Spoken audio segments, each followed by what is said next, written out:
आपलं नाव काय? विनायक प्रभू सुरेश सदस्य मंदिर. आता आम्ही मंदिरात पहिल्यांदाच बघितलं की जे पूर्व रूपामध्ये मारुतीचं जे दर्शन झालं आम्हाला, तर त्याच्याबद्दल थोडं सांगू शकता का? तुम्ही पाहिलं होतं का याच्या अगोदर? नाही, आम्ही पाहिलं.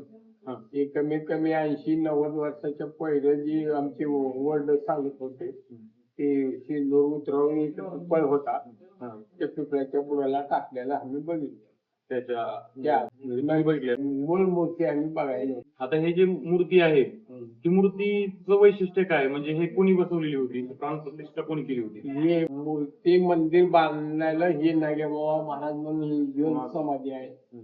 त्या जीवन समाधी या महाराजानं ही मंदिर स्थापना केली.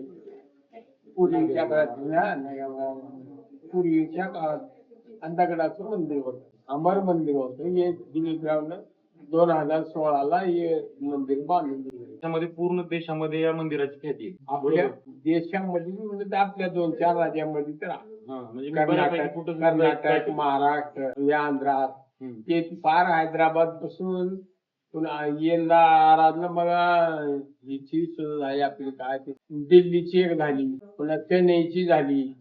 इथं भक्त येणारे जे आहेत इथं संकल्प करतात, त्याला पावन झाले की ते आराधना करून जातात. या मारुतीला ज्यांनी संकल्प केलाय त्याचा सिद्ध झालेला आहे, सिद्धी झाली. आमची तर प्रचिती आहे आणि आम्ही पाहिलेलं पण आहे.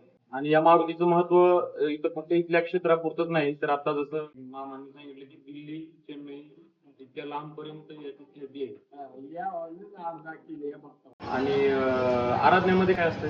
आराधनामध्ये साध्या भाकरी गव्हाच्या, सपक वरण, वडी, आंबे. आणि समजा आता एखाद्याला आराधना करायचंय, त्याचा संकल्प सिद्ध झालाय, अशांनी म्हणजे त्याला तारीख कशी भेटते? तारीख आम्ही इथे येऊन त्यानं संकल्प करतात नारळ बांधून आम्हाला आराधना करायची म्हणजे की आम्ही रजिस्ट्रेशन करतो. त्या तारखेला तिची बुक करतात आणि त्यांच्या बुक प्रमाणे सिरियल नंबर प्रमाणे त्याला तारीख देतात.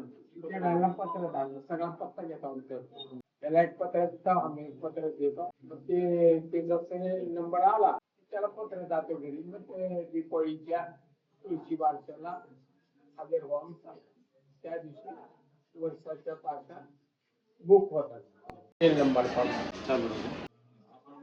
मंदिराबद्दल आणि नागेबुवाबद्दल आणि प्रसिद्ध ठिकाणाबद्दल आम्हाला भरपूर सारी माहिती दिली, त्याबद्दल धन्यवाद. आम्हाला बोलून आम्हाला खूप आनंद झालेला आहे.